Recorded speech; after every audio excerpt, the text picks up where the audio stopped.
Jets identified as a core part of their future, a foundational piece, a young player at a premium position who is still entering his prime. And this contract extension, remember, it kicks in after his fifth-year option. That means the Jets now have Garrett Wilson under contract for the next 6 seasons. The entirety of his prime, he is going to be playing for the green and white. Jet fans, you are going to hear a lot of opinions from a lot of people about this Garrett Wilson contract.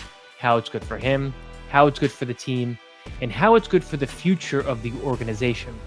But here is what no one is telling you. The Jets structured their entire offseason around Garrett Wilson. And they did it in 3 key ways. The first, the clown show is over. Since day one, Aaron Glenn and Darren Muji have cleaned house at One Jets Drive. Many of the old front office staff are gone. There's new coaches, and there's a whole new scouting department. The leaks are gone. Silence from One Jets Drive is a good thing.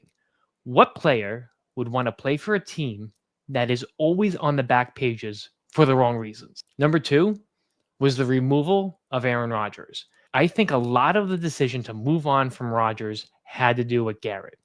You had multiple reports, especially from ESPN, I think Ian Rappaport, saying that if Rodgers was there in 2025, Garrett Wilson would demand a trade.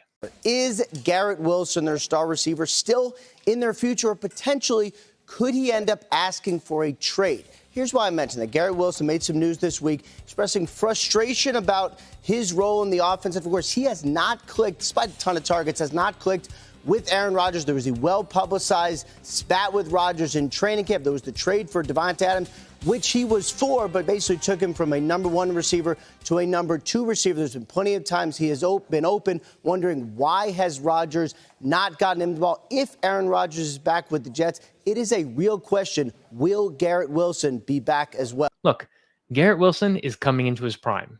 Rodgers is clearly on the decline. How many times did Aaron force-feed Davante Adams? How many times did Aaron audible out of a play that was meant for Garrett Wilson? We're never going to know these answers. But Garrett clearly was not happy towards the end of this season. A Jets source recently spoke to U Stadium, and they said that they are shocked that Garrett didn't request a trade after the way the team was trending in December and January. And the fact that he signed an extension was very surprising. Finally, the commitment to Justin Fields. What better way to make your number 1 receiver happy than to bring in his friend from Ohio State who he has played the best football with? Justin Fields is quietly winning over teammates per multiple articles. He's not a flashy guy. He's not a rah-rah guy, but he's a hard worker, clearly on the field and in the facility. The Jets didn't pick a quarterback in the 2025 NFL draft, not even in the late rounds, which shows me they actually think Justin Fields can be a franchise player.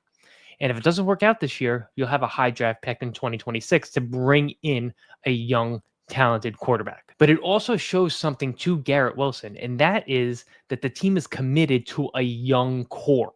I think that speaks volumes to a player like Garrett Wilson. Garrett Wilson deserved every penny of this. There's only 5 NFL players that have had 80-plus receptions and over 1,000 yards in their each of their first 3 seasons. Garrett has the most receiving yards of any Jet in history in his first 3 seasons. And he did it with a complete circus at quarterback. 7 different quarterbacks over the course of those seasons. Imagine what he can do with a stable organization and his best friend throwing him the ball.